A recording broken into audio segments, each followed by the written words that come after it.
নওগাঁর নিয়ামতপুরে জমি নিয়ে সংঘর্ষে দুই নারীসহ উভয় পক্ষের 5 জন আহত হয়েছেন। বৃহস্পতিবার 6 আগস্ট বেলা 11টার দিকে নিয়ামতপুর উপজেলার সদর ইউনিয়নের গুড়িহারি শালবাড়ি এলাকায় এই সংঘর্ষের ঘটনা ঘটে। আহতরা হলেন সদর ইউনিয়নের আদমপুর গ্রামের নবীর আলী ও গুড়িহারি শালবাড়ি গ্রামের মৃত মফিজউদ্দিনের ছেলে আতিকুর রহমান, আতিকুর রহমানের স্ত্রী খাদিজা খাতুন, মৃত সাইদ ইসলামের ছেলে আব্দুল জলিল ও শফিকুল ইসলামের মেয়ে নুরশাদি ইয়াসমিন। স্থানীয় ও অভিযোগ সূত্রে জানা যায়, আতিকুর রহমানের বাড়ির পাশে 7 বিঘা জমির মালিকানা নিয়ে দীর্ঘদিন ধরে তার সঙ্গে একই গ্রামের আব্দুল জলিলের দ্বন্দ্ব চলে আসছে।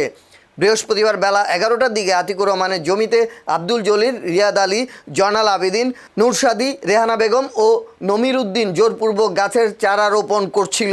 এ সময় আতিকুর তাদের কাজে বাধা দিলে বাকবিতণ্ডা শুরু হয়। এক পর্যায়ে উভয় পক্ষ হাসুয়া, লাঠি, কোদাল, লোহার রড ও দেশীয় অস্ত্র নিয়ে সংঘর্ষে জড়িয়ে পড়ে।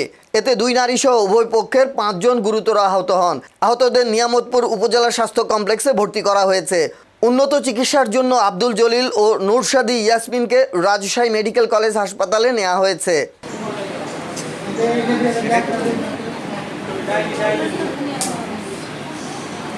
এ বিষয়ে নিয়ামতপুর থানার ভারপ্রাপ্ত কর্মকর্তা মাহবুবুর রহমান জানান, থানায় এক পক্ষের অভিযোগ পাওয়া গেছে, তদন্ত সাপেক্ষে আইনগত পদক্ষেপ নেওয়া হবে।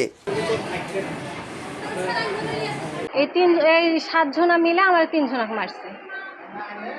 তা আমরা এর একটা বিচার চাই, সুষ্ঠু বিচার চাই। আমি মোহাম্মদ আব্দুল জলিল। আমার এই জমিটা দিয়ে বহুদিন থেকে আমাদের কাজের জন্য করতেছে। আমি গাছ লাগাইতে গেছি, আতিকুর, খাদিজা, লবির এরা আমাকে মেরে আহত করে ফেলে দিয়েছে। এমন মারছে, আমরা 3 জন মিলে আমরা 7 জনকে পারি, তো আমরা এর সুষ্ঠু বিচার চাই। ওই কোনাতেই আসলে অবশ্য আপনাদের এই হটের থেকে